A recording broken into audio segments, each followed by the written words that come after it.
Salut, c'est Renaud, ton coach en investissement rénovation. J'espère que tu vas bien. Aujourd'hui, je vais te parler de stratégie immobilière.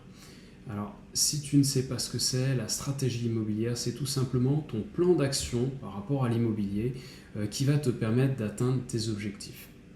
Si tu ne me connais pas, je m'appelle Renaud Lagier, je suis coach en rénovation et j'accompagne des clients investisseurs, souvent débutants, à mener à bien leur projet d'investissement rénovation en exploitant au mieux et en mettant à contribution toutes mes compétences et mon expérience quant aux travaux et à la rénovation.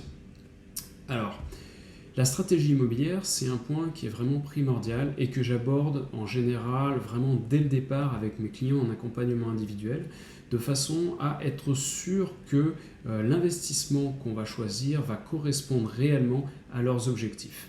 Alors bien sûr, tu ne pourras peut-être pas, au bout de ces quelques minutes de vidéo, avoir une stratégie suffisamment claire si c'est quelque chose que tu n'avais jamais envisagé du départ, mais mon objectif dans un premier temps, c'est au moins de te sensibiliser sur ce sujet, sur ce point, et de te donner, on va dire dans un premier temps, 4 axes de réflexion qui vont te permettre déjà de clarifier au mieux ta stratégie. Alors ce qu'il faut comprendre, le plus important, c'est vraiment qu'il n'y a pas une stratégie universelle d'investissement, mais il y a une multitude de stratégies qui vont permettre de répondre à tout un tas de besoins et qui sont souvent complètement différents. Pour donner un exemple des plus courants, on entend souvent dire, et de plus en plus, que les stratégies d'investissement dans le neuf avec les lois de défiscalisation, Pinel, Cellier, etc., c'est des attrape-nigo, c'est des arnaques, etc. Je ne suis pas forcément d'accord avec ce point-là. Les stratégies de défiscalisation, ce sont des stratégies justement qui répondent à des besoins bien spécifiques et qui peuvent, pour certains cas et pour certains profils de personnes, rendre de vrais services. Par contre, effectivement, la grosse erreur, ça serait de vouloir croire que tout le monde peut utiliser et profiter de ces stratégies.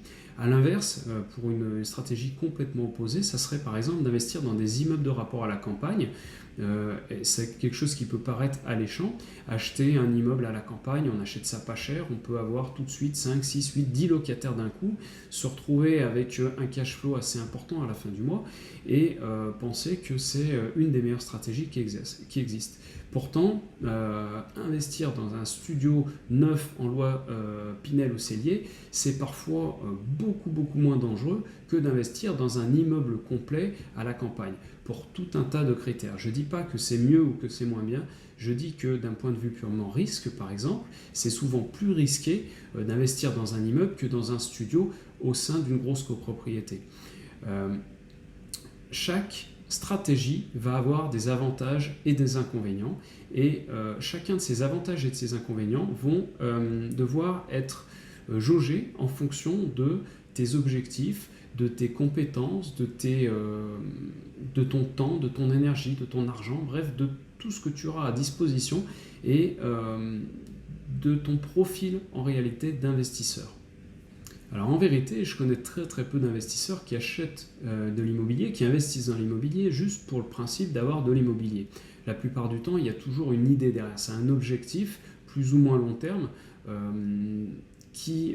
auquel va répondre cet investissement. Ça peut être pour certains, par exemple, de s'obtenir une rente parce qu'ils ne croient plus au système de retraite. Ça peut être pour d'autres d'avoir un petit pécule ou du moins quelque chose pour ses vieux jours ou pour transmettre à ses enfants. Pour encore d'autres, ça peut être de créer un cash flow rapidement pour pouvoir quitter peut-être son travail ou du moins diminuer son emploi. Pour d'autres, ça peut être simplement le fait de placer son argent à un rendement bien supérieur à ce qu'on peut trouver sur des livrets dans des banques, etc. Bref, chacun va avoir un pourquoi qui sera différent, chacun va avoir des objectifs à long terme qui seront différents, et c'est très important pour toi d'arriver déjà à discerner clairement quel est ton objectif par rapport à l'immobilier. Il ne faut surtout pas que tu veuilles faire de l'investissement immobilier tout simplement parce que tu as un collègue, un copain de la famille, quelqu'un qui l'a fait et que tu trouves que c'est cool. Parce que il faut bien avoir confiance qu'investir dans l'immobilier, ça demande du temps, de l'énergie, de l'argent, beaucoup d'investissements en compétences, voilà, parfois du stress, et puis c'est quand même quelque chose qui se fait sur du long terme. L'immobilier, on n'achète pas de l'immobilier pour 3 mois. Tu investirais de l'argent en bourse par exemple, ou dans un support même un petit peu risqué. Tu poses ton argent, il est perdu, tant pis pour toi. Après, ta vie, elle va continuer, sauf si tu as placé toutes tes économies. Mais on va dire, si tu étais raisonnable, ça fonctionne, il n'y a pas trop de risques derrière. Par contre, l'immobilier, tu t'engages quand même sur 15, 20, 25 ans, parfois même 30 ans. Tu as un prêt à rembourser, tu t'engages vis-à-vis de locataires, c'est-à-dire que tu mets des gens dans un logement, donc derrière, tu leur dois un certain service, tu dois leur assurer un certain, voilà, un logement et un certain confort.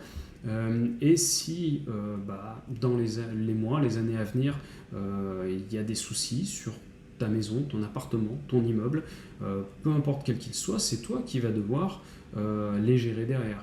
Si ton locataire s'en va, c'est toi qui vas devoir rembourser le crédit directement à la banque, etc.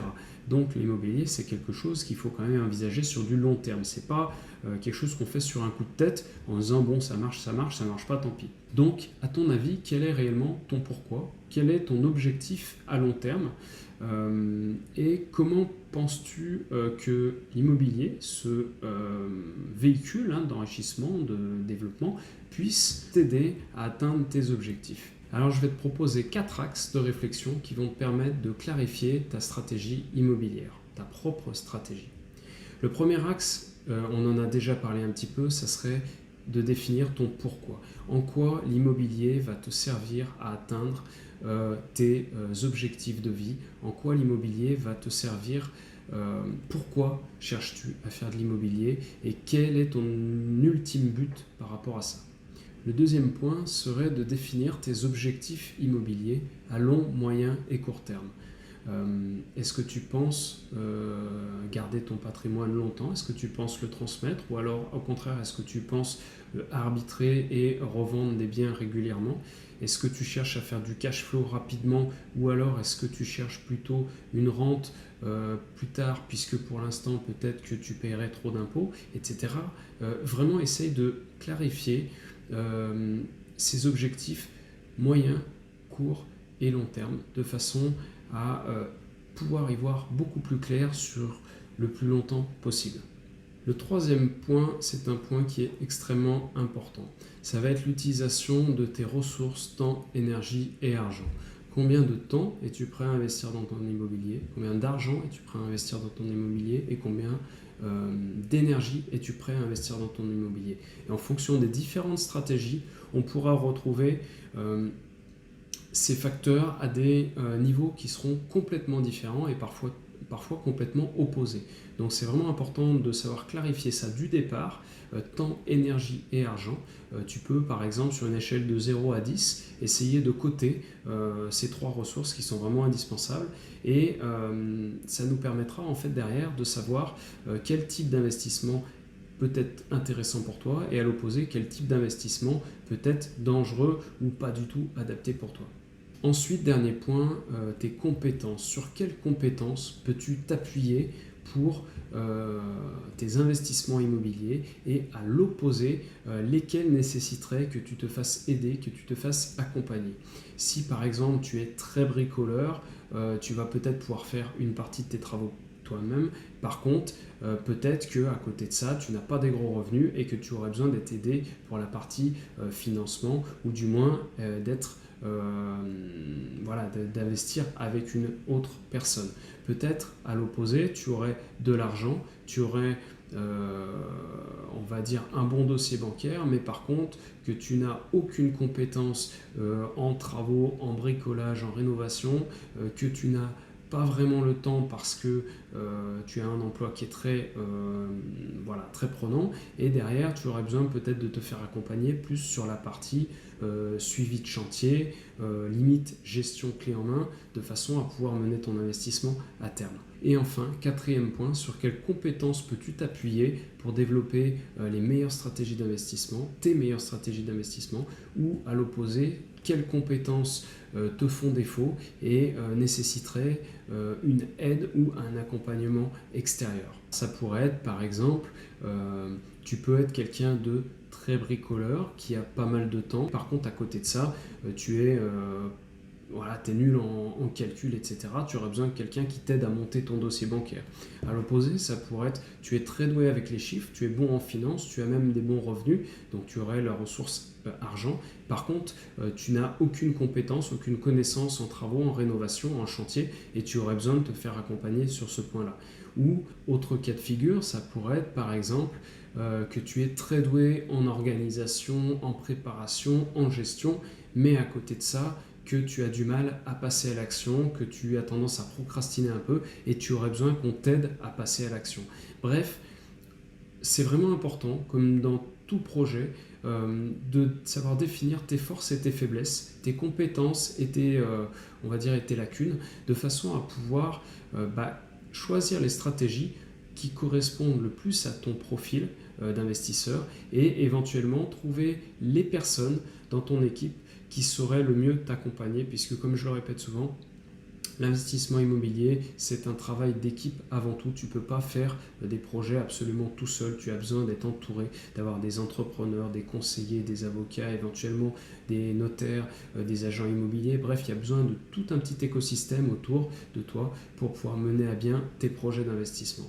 Alors si tu souhaites aller un petit peu plus loin dans cette réflexion, si tout ça éventuellement te parle et te questionne, tu peux prendre un rendez-vous avec moi. Tu trouveras les liens sur mon site ou dans la description de cette vidéo. Une session découverte, c'est un petit rendez-vous téléphonique de 20 minutes, c'est 100% gratuit et ça permettra qu'on commence à discuter ensemble de ton projet pour voir éventuellement dans quelle mesure je pourrais t'aider à mener à bien tes projets et peut-être pour définir un petit peu mieux ta stratégie immobilière.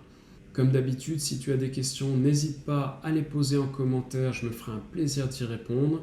Si tu penses que cette vidéo, ces quelques conseils peuvent servir à un ami, n'hésite pas également à les partager. Si ça te plaît, tu me laisses un petit like et je te dis en tout cas à très bientôt pour une prochaine vidéo. Ciao!